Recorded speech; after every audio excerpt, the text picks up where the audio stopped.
विजयनगर में गंगू नाम का व्यक्ति रहता था। उसके बारे में कहा जाता था कि वह बड़ा ही मनहूस है और जो सुबह सुबह उसकी शक्ल देख ले उसे खाना भी नसीब नहीं होता।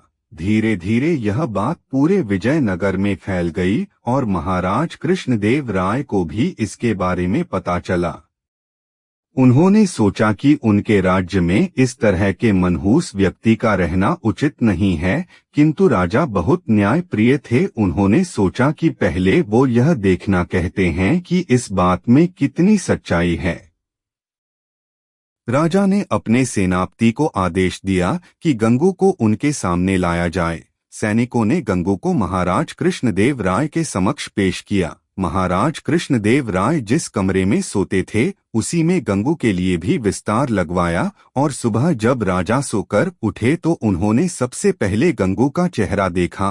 कुछ देर बाद अचानक कार्य आ जाने के कारण राजा को राजमहल से बाहर जाना पड़ा और उस दिन वो इतने व्यस्त रहे कि उन्हें खाना भी नसीब नहीं हुआ। राजा कृष्णदेव राय को यकीन हो गया कि यह सब गंगू का चेहरा देखने के कारण हुआ है।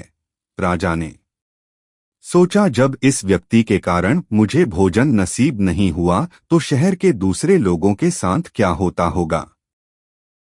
गुस्से में राजा कृष्णदेव राय ने गंगू को फांसी पर टांगने का आदेश दिया। यह बात पूरे राज्य में फैल गई कि कल गंगू को फांसी दी जाएगी। जब यह बात तेनालीराम को पता चली तो वे सारा माजरा समझ गए और तत्काल गंगू के पास पहुंचे। तेनालीराम को देखकर गंगू रोने लगा और तेनालीराम को पूरी बात बतलाई। तेनालीराम ने गंगू को सांत्वना देते हुए उसके कहा कि जैसा वो कहें गंगू को वैसा ही करना होगा। गंगू भी तेनालीराम की बात समझ गया। दूसरे दिन जब गंगू को फांसी दी जानी थी तभी गंगू से उसकी अंतिम इच्छा पूछी गई। गंगू बोला, मुझे महाराज से मिलकर कुछ बतलाना है, यही मेरी अंतिम इच्छा है। सैनिकों ने महाराज कृष्णदेव राय से गंगू की अंतिम इच्छा बतलाई। महाराज कृष्णदेव राय गंगू की अंतिम इच्छा पूर्ति के लिए उसके पास गए और बोले, बतलाओ गंगू, तुम्हें क्या बतलाना है। गंगू बोला, महाराज, इस राज्य में एक व्यक्ति मुझसे भी ज्यादा मनहूस है। पहले दंड उसे मिलना चाहिए, फिर मुझे। महाराज कृष्णदेवराय राय ने बड़े आश्चर्य से गंगू से पूछा, गंगू, बतलाओ वह मनहूस व्यक्ति कौन है। गंगू बोला, महाराज, वह मनहूस व्यक्ति कोई और नहीं बल्कि इस राज्य का राजा अर्थात आप हैं। यह सुनकर महाराज कृष्णदेव राय अत्यधिक क्रोधित हुए और बोले, जानते हो गंगू, तुम क्या बोल रहे हो, इसके बदले तुम्हें दंड भी मिल सकता है। गंगू बोला, महाराज, मृत्युदंड से बड़ा कोई दंड हो सकता है क्या। यह तो आप मुझे दे ही चुके हैं, कृपया आप मेरी विनती सुन लें। इसके बाद आप जो भी दंड देंगे वह मुझे सहर्ष स्वीकार होगा। यह सुनकर महाराज का क्रोध कुछ शांत हुआ और बोले, तुम्हें जो कहना है कहो।